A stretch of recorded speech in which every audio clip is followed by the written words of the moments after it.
Dave Ostlund's professional career in parks and recreation has spanned nearly 4 decades. His passion, vision, guidance, and commitment to the field is beyond exemplary. In the movie Forrest Gump, Tom Hanks's character plays an unwitting role in several defining historical events. Dave has also played a critical role in many defining moments, but not by accident. It's a result of dedication, perseverance, and integrity. Dave began his journey as many do, growing out of childhood experiences at the community rec center. As a youth working for the local department, a mentor guided him to parks and recreation as a career. Early on, he recognized its true value to the community.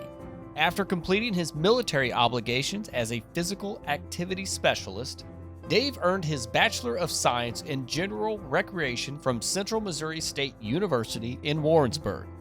It was there that he met another influential figure, Dr. Lyle B. Beaver. Dave continued his education, earning his master's in public administration while working full-time as a director of Warrensburg Parks and Recreation Department. In this position, he led an initiative for modifications to protect youth sports participants ahead of what are now considered best practices. In 1977, Dave became the first executive director for the Missouri Park and Recreation Association, a position he held for over 30 years. During his tenure, the staff grew from 1 to 4 full-time employees and expanded from a small office in Clark Hall on the MU campus to eventually a permanent home in the Musco Lighting Building in Jefferson City, closer to capital decision-makers. Dave was an extraordinary leader, transforming the field of parks and recreation in Missouri either directly or indirectly, benefiting thousands of individuals and many organizations. Perhaps most significant was his role in the passage of legislation enabling the park and stormwater sales tax. Working with individuals and groups over the span of 10 years, this has resulted in funding for over 210 communities in excess of $3 billion. Yes, billion with a B since 1995. Additional initiatives include the landmark Local Parks Program, generating $21 million in matching grant funds for 116 projects.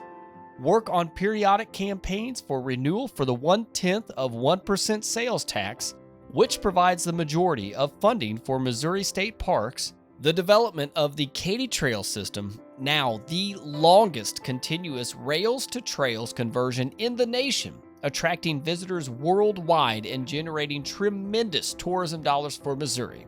And the list goes on.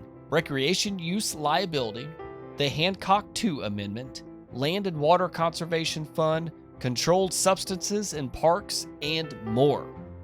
Under Dave's guidance, MPRA hosted countless conferences, workshops, summits, safety courses, and schools.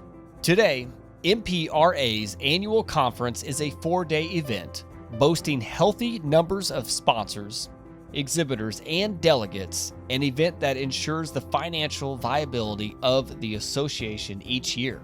Additional enhancements that reflected Dave's influence include the MPRA Trust, the Lyle B. Beaver Fund, the Facility Design School, and MPRA's designation as a 501c3. Reducing Dave Ostlund's accomplishments to this time frame is very difficult. Beyond the success on sales tax initiatives, his overall work with the Legislative and Critical Issues Committee has affected the profession on the local, state, and national levels.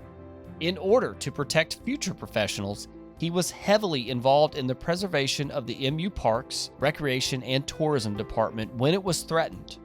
Because of Dave, MPRA has been consistently recognized as one of the premier state associations, consulted by other states on many issues, extending into the realm of exemplary nonprofit management and cooperation with other organizations in order to achieve kindred missions. Not too shabby for a guy from small-town Iowa who migrated south when he was young. Congratulations, Dave Ostlund, 2021 Missouri Recreation and Parks Hall of Fame inductee.